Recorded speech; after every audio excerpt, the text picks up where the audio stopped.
Hi! Hello! Welcome back to my channel passion cakes. నేనైతే నా ప్యాషన్‌ని follow అవుతున్నా. మరి మీరు ఇక్కడైతే మీకొక కొత్త చాక్లెట్ కేక్ డిజైన్ అయితే చూపించబోతున్నానండి. యాక్చువల్‌గా అయితే మీరు ఇది బ్లాక్ ఫారెస్ట్ కేక్ అనుకోవచ్చు. లోపల ఫిల్లింగ్ మాత్రం నేను చెర్రీ ఫిల్లింగ్ వేయట్లేదు. బట్ నాకు ఆర్డర్ మాత్రం బ్లాక్ ఫారెస్ట్ అనే వచ్చింది. నేను రెగ్యులర్‌గా అయితే ఫిల్లింగ్‌లో కూడా చాక్లెటే వాడతాననమాట. సో మీరిది డిజైన్ పరంగా చూస్తే బ్లాక్ ఫారెస్ట్ అనుకోవచ్చు. కేక్ పరంగా చూస్తే చాక్లెట్ కేక్ అనుకోవచ్చు. No problem. మీకు ఒక ఫిల్లింగే డిఫరెంట్‌గా ఉంటుంది. ఇదైతే నేను 7 ఇంచెస్‌లో చేసుకున్నానండి. ప్రీమిక్స్‌తోనే చేశాను. ఎగ్‌లెస్ ట్రోపోలైట్ చాక్లెట్ ప్రీమిక్స్‌తోనే చేశాను. ఇది క్వాంటిటీ వచ్చేసి 330 గ్రామ్స్ వచ్చేసి ప్రీమిక్స్, 160-170 గ్రామ్స్ వచ్చేసి వాటరు, ఒక 20-30 గ్రామ్స్ వచ్చేసి ఆయిల్ అన్నీ మిక్స్ చేసి అయితే ఈ విధంగా అయితే కేక్ చేశాను. అయితే నేను మీకు చెప్పింది 1 కేజీ కేక్ క్వాంటిటీకి. యాక్చువల్‌గా అయితే నేను 2 కేక్స్ చేసుకున్నాను. ఆల్రెడీ మీకు వీడియోలో చూపించాను కదండీ. ఎప్పుడైనా సరే ఎగ్‌లెస్ కేక్స్ ఒక 1 ఇంచ్ తక్కువలోనే చేసుకోండి. ఇప్పుడు సపోజ్ మీరు 1 కేజీ ఎగ్ కేక్ అనుకోండి, 8 ఇంచెస్‌లో చేస్తుంటాం కదా! బట్ ఎగ్‌లెస్ అయితే మాత్రం ఒక ఇంచ్ తగ్గించి 7 ఇంచెస్‌లో చేసుకోండి. ఎందుకంటే ఎగ్ కేక్స్ లాగా ఎగ్‌లెస్ కేక్స్ అయితే మరి ఎక్కువగా రైజ్ అవ్వవన్నమాట. అంటే మనకి వెయిట్‌లో వస్తుంది కానీ స్పంజీనెస్‌లో వచ్చేసి కొంచెం ఎగ్ కేక్‌తో కంపేర్ చేస్తే కాస్త తక్కువ ఉంటది. ఇదైతే రీసెంట్‌గా నేను మార్డే చాకో ఫిల్లింగ్ డార్క్‌ది ఇది తీసుకున్నానండి. సో దీన్నైతే ఫిల్లింగ్ లాగా మధ్యలో మనం లేయర్స్ మధ్యలో చాక్లెట్ అయితే డైరెక్ట్‌గా వేసేస్తున్నాననమాట. ఇది ఆల్రెడీ పేస్ట్ లాగా వచ్చింది. మీరు డైరెక్ట్‌గా కేక్ డెకరేషన్‌కి గూడా డైరెక్ట్‌గా ఇది మనం పైపింగ్ బ్యాగ్‌లో వేసేసుకొని అయితే పైపింగ్ చేసేయొచ్చు అనమాట. కొంచెం మెల్ట్ చేస్తేనేమో ఈ విధంగా కొంచెం సిరప్ లాగా అవుతుంది. సో డిఫరెంట్ వేస్‌లో అయితే మనం యూజ్ చేసుకోవచ్చు. యాక్చువల్‌గా ఈ బాక్స్ మీద అయితే దీన్ని వాఫిల్స్‌లో, ఐస్ క్రీమ్స్‌లో డైరెక్ట్‌గా మనం చాక్లెట్‌ని వేసుకోవడానికి వీలుగా రెడీగా ఉంచాడనమాట ఈ చాక్లెట్ ఫిల్లింగ్‌నైతే. ఇక ఆ విషయం పక్కన పెడితే ఇక్కడైతే మీకు ఐసింగ్ గురించి చెప్పబోతున్నాను. చాలా మటికి ఇప్పటికే నన్ను చాలా సార్లు అడిగారనమాట. అక్క ఐసింగ్‌కి ఏమన్నా టెక్నిక్స్, టిప్స్ ఉంటే చెప్పండి అని చెప్పేసి. నాకు పర్సనల్‌గా నేను ఎలా నేర్చుకున్నానంటే నేను ఎక్కడ క్లాసెస్ అయితే తీసుకోలేదు కదండీ. సో నా ఎక్స్‌పీరియన్స్ నుంచి నేను ఎలా నేర్చుకున్నాననేది మాత్రం చెప్తాను. ఒకసారి అయితే గమనించుకోండి. ఐసింగ్ టిప్స్ అంటూ ఏముండదండి. మీరు ఇప్పుడు నేను చేస్తున్నాను కదా!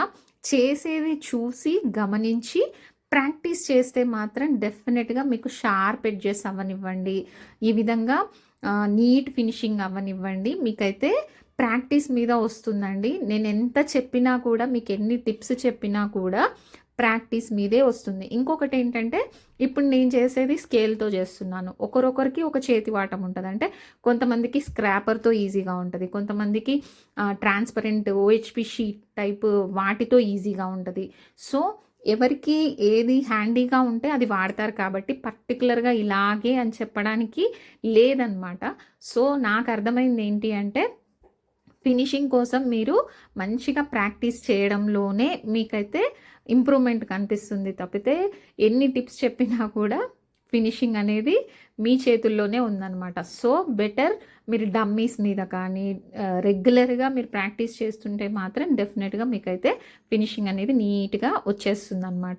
నాకైతే స్టార్టింగ్‌లో ఈ మాత్రం కూడా రాకపోయేది. బట్ ట్రై చేయగా చేయగా వచ్చింది. ప్రాక్టీస్ మేక్స్ మ్యాన్ పర్ఫెక్ట్ అనేది ఈ విషయంలో మాత్రం బాగా వర్కౌట్ అయిందనమాట. ఫస్ట్ ఐసింగ్ చేసిన తర్వాత ముందుగా అయితే బోర్డ్ని క్లీన్ చేసుకోవాలండి. ఇంకా కొంచెం డీప్గా క్లీన్ చేసుకోవచ్చు. నేనైతే మీద మీద క్లీన్ చేసేసానులేండి. తర్వాతకొచ్చేసి ఇక్కడ పీలర్తో డైరెక్ట్గా మన మార్డే చాక్లెట్ ఉంటుంది కదండి, డార్క్ చాక్లెట్, దాన్నైతే ఈ విధంగా నేను షేవింగ్స్ అంటారో కర్ల్స్ అంటారో మీ ఇష్టము. దీన్ని డెకరేషన్ కోసం అయితే ఈ విధంగా నేను పీలర్తో పీల్ చేస్తున్నాను అనమాట. ఇదే ఇంకొంచెం ఎక్కువ పీల్ చేసేసి దాన్ని మెల్ట్ చేసేసి ఆల్రెడీ చెప్పాను కదండి బ్లాక్ ఫారెస్ట్ కేక్ లాగా డెకరేట్ చేయబోతున్నానని. దానికోసం నేను చాలా వీడియోస్ వెతికానండి. సోషల్ మీడియాలో, యూట్యూబ్లో అన్నిట్లో వెతికాను. బట్ ఎక్కడ చూసినా నెట్ టైప్ డిజైన్స్ ఉన్నాయి తప్పితే పర్టికులర్గా ఇప్పుడు నేను చేసినటువంటి డిజైన్ అయితే లేదు. సో కొత్తగా యూనిక్ చేయాలనుకున్న వాళ్ళు డెఫినెట్గా ఇది ఒకసారి అయితే ట్రై చేసి చూడండి. యాక్చువల్గా నేను ఇప్పటివరకు ఆ నెట్ టైప్ డిజైన్ నేను కూడా చేయలేదన్నమాట. ఇప్పటి నుంచో మీకు చూపిద్దాము, ట్రై చేద్దాము అనే ఇదిలోనే వెళ్ళిపోతుంది. బట్ ఫైనల్లీ డైరెక్ట్గా మీకైతే మంచి డిజైనర్ కేక్ అయితే చూపించబోతున్నాను. ఐఎమ్ సో హ్యాపీ అనమాట. ఇదైతే ఇక్కడ ఓహెచ్పి షీట్ ఒకటి నేను ఈక్వల్గా సెంటర్లో కట్ చేసి పైన ఒక షీటు కింద ఒక షీటు పెట్టాను చూడండి. రెక్టాంగిల్ షేప్లో ఉన్నాయి కదా, వీటి మీద అయితే ఇంతకుముందు నేను ఆల్రెడీ పీల్ చేశాను కదండి చాక్లెట్, దాన్ని మెల్ట్ చేసుకొని వచ్చేసాను అనమాట. ఇక్కడైతే జస్ట్ డబల్ బాయిలింగ్ మెథడ్లో అయితే మెల్ట్ చేసేసాను అంతే. నా మైండ్లో రన్ అవుతున్న డిజైన్ ప్రకారం నేను ఎలా వేయాలని ఆలోచిస్తూ వేశాను. బట్ ఫైనల్గా అయితే డిజైన్ చాలా బాగా వచ్చింది. మీరు చూస్తూ ఉండండి. చాలా ఈజీగా సింపుల్గా అనిపిస్తుంది కానీ ఎలిగెంట్ లుక్ అయితే వస్తుందన్నమాట. ఇదంతా కూడా ఈ విధంగా కర్ల్స్ మన డిజైనర్ నెట్ లాగా తయారు చేయబోతున్నాను. నెట్ అనలేం, దీన్ని డిజైన్ అనొచ్చేమో, ఏమంటారో మీరే ఒక కొత్త పేరు అయితే సజెస్ట్ చేసేయండి. ఓకేనా ఫ్రెండ్స్? ఈ విధంగా అయితే నేను 2 OHP షీట్స్ దీన్ని ప్లేస్ చేసేసుకున్నాను అనమాట. దీన్ని ఫ్రిడ్జ్లో పెట్టొద్దండి. ఫ్రిడ్జ్లో పెడితే ఏమవుతుందంటే స్ట్రైట్గా మనకి గట్టిగా అయిపోతుంది. అప్పుడు మనము రౌండ్ కేక్కి పెట్టడం పాసిబుల్ అవ్వదన్నమాట. మీరు గమనిస్తే ఫస్ట్ టైం వేసిన దానికి సెకండ్ టైం వేసిన దానికి డిఫరెన్స్ మీకు అర్థమవుతుంది కదండి. నేను ఫస్ట్ టైం వేసింది కనెక్షన్ లాస్ట్కి ఇచ్చాను కింద. ఓకే, ఈ విధంగా ఇవ్వచ్చు కదా అని చెప్పేసి ముందే నేను ఈసారి ఏం చేశానంటే స్ట్రైట్గా ఒక లైన్ లాగా పెట్టేసి తర్వాత మీకు చూపించినట్టుగా డిజైన్ అయితే ప్రెస్ చేసేసాను అనమాట. అయితే దీన్ని డెఫినెట్గా ఫ్రిడ్జ్లో అయితే పెట్టకండి. ఎందుకంటే దీన్ని నార్మల్ రూమ్ టెంపరేచర్లోనే ఒక హాఫ్ అన్ అవర్ అలా వదిలేస్తే కొంచెం సెట్ అవుతుంది. ఇమ్మీడియట్గా కేక్కి ప్లేస్ చేస్తేనేమో కేక్ అంతా డిస్టర్బ్ అవుతుంది, అంటే చాక్లెట్ అంతా స్ప్రెడ్ అయిపోతుంది. అలా అని ఫ్రిడ్జ్లో పెడితేనేమో గట్టిగా అయిపోతుంది, మనకు ప్లేస్ చేయడానికి ప్రాబ్లం అవుతుంది. సో మనం ఏం చేయాలంటే రూమ్ టెంపరేచర్లోనే కొద్దిసేపు వదిలేసిన తర్వాత ఆలోపు ఇదంతా కేక్ కూడా మనకు సెట్ అవుతుంది కదండి. మనం ఐసింగ్ చేసిన కేక్ కూడా మంచిగా సెట్ అవుతుంది. మరీ లూజ్గా లేకుండా, అంటే ఫ్రెష్గా అప్పటికప్పుడు పెట్టాలంటే కొంచెం ఇబ్బంది అవుతుంది, కానీ కేక్ కూడా మంచిగా సెట్ చేసుకోవాలన్నమాట.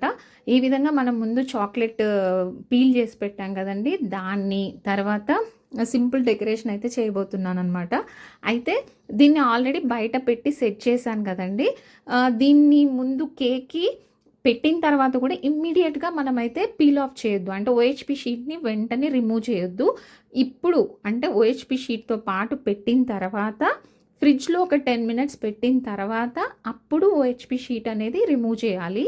నేను మీకు వీడియో లెంతీ అవుతుందని చెప్పేసి కొంచెం ఫార్వర్డ్ మోడ్లో అయితే పెట్టి చూపిస్తున్నాను. సో మీరు అక్క స్పీడ్గా పెట్టింది, స్పీడ్గా తీసేసింది అని అనుకోకండి, అందుకని డీటెయిల్గా చెప్తున్నాను అనమాట. ఇక్కడైతే నూర్ 7 నాజిల్తో అయితే నేను సింపుల్గా హాఫ్ కేక్ ఈ విధంగా డెకరేట్ చేసేసాను అనమాట. ఇప్పుడు ఫైనల్లీ మనం అనుకున్న స్టెప్ అయితే రాబోతుంది. ఇక్కడ కూడా నాకు పెద్ద మిస్టేక్ ఒకటి జరిగింది, అదేంటో చూపిస్తాను చూడండి. ఏమైందంటే నేను కేక్కి పెట్టాక అబ్జర్వ్ చేస్తే ఏమవుతుందంటే ఆ కింద లైన్ అనేది నేను బార్డర్ లాగా కేక్కి రావాలనుకున్నాను. సో అది పెట్టేసరికి ఏమైందంటే హైట్కి పైకి వచ్చేస్తుంది అనమాట. సో మళ్ళీ ఓహెచ్పి షీట్ కట్ చేసి ఈ విధంగా అయితే ప్లేస్ చేసేసాను. ఇంకొక ప్రాబ్లం కూడా వచ్చింది.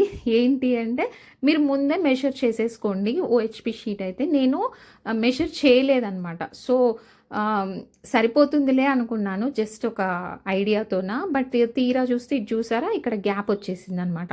మళ్ళీ ఒక చిన్న ఓహెచ్పి షీట్ అయితే తీసేసుకొని అప్పటికప్పుడైతే మళ్ళీ నేను చాక్లెట్ అయితే ఈ విధంగా డిజైన్ చేశాను అనమాట. దీన్ని సపరేట్గా ఫ్రిడ్జ్లో పెట్టి సెట్ చేసి ఫైనల్గా పెట్టాను దీన్ని మాత్రం. ఎందుకంటే చిన్న ప్లేసే కదండి, మరి ఇలా ఫ్రిడ్జ్లో పెట్టిన ఒక 10 మినిట్స్ తర్వాత అయితే ఓహెచ్పి షీట్ అనేది తీసేసాను అనమాట. ఈ లోపు మనం చిన్న షీట్ మీద పెట్టుకున్నాం కదండి, అది కూడా సెట్ అయిపోయింది. దాన్ని కూడా ఫైనల్గా అయితే ఆ గ్యాప్ దగ్గర ప్లేస్ చేసేసి ఓవరాల్గా కేక్ డిజైన్ అయితే కంప్లీట్ చేశాను. మరి మీకు ఎలా అనిపించింది కొత్త డిజైన్? ఫస్ట్ టైం మన ఛానల్ ఎవరైనా చూస్తున్నట్టయితే ప్లీజ్ ముందు సబ్స్క్రైబ్ చేసుకోండి. సబ్స్క్రైబ్ చేయకుండా చాలామంది చూస్తున్నారు. ప్లీజ్ ఇదొక రిక్వెస్ట్ అనుకోండి నాది. ఖచ్చితంగా అయితే సబ్స్క్రైబ్ చేసుకోండి కొత్తగా చూసేవాళ్ళు. పాత వాళ్ళైతే డెఫినెట్గా నా సంగతి తెలుసు కాబట్టి లైక్ చేస్తారు, కమెంట్ కూడా చేస్తారు. ఫైనల్ ఫినిషింగ్ అయితే ఇదనమాట. చాలాసార్లు చాలామంది అడిగారండి, మీరు దేనితో రాస్తారండి నేమ్స్ అని. ఇది వచ్చేసి చాక్లెట్ గ్లేజ్. మీకు పర్టికులర్గా ఇవన్నీ ఉండాల్సిన అవసరం లేదు, బట్ ఐడియా ఉంటుంది ఇలాంటి మెటీరియల్స్ మీద అని చెప్పేసి డీటెయిల్గా చెప్తున్నాను అనమాట. ఈ విధంగా హ్యాపీ బర్త్డే టాపర్ అయితే పెట్టేసి, నేమ్ అయితే రాసేసి, ఫైనల్గా కేక్ అయితే డెకరేట్ చేసేసి ఇచ్చేసాను అనమాట. మరి మీకు ఎలా అనిపించిందో డెఫినెట్గా మీకు కమెంట్ అయితే చేసి చెప్పండి. వెయిట్ చేస్తూ ఉంటాను. మరి ఈ రోజుకైతే ఇంతేనండి. మరొక మంచి వీడియోలో మళ్ళీ కలుసుకుంటా. అంతవరకు ఉంటా. సెలవు. Bye bye. ఇంతకు డిజైన్ అయితే ఓవరాల్గా అయితే ఎలా ఉంది? నాకైతే చాలా టెన్షన్ పడ్డాను కేక్ ఫినిషింగ్ అయ్యేంత వరకు కూడా. బట్ నిజంగా చాలా హ్యాపీగా అనిపించింది. బాయ్ వన్స్ అగైన్ అండి.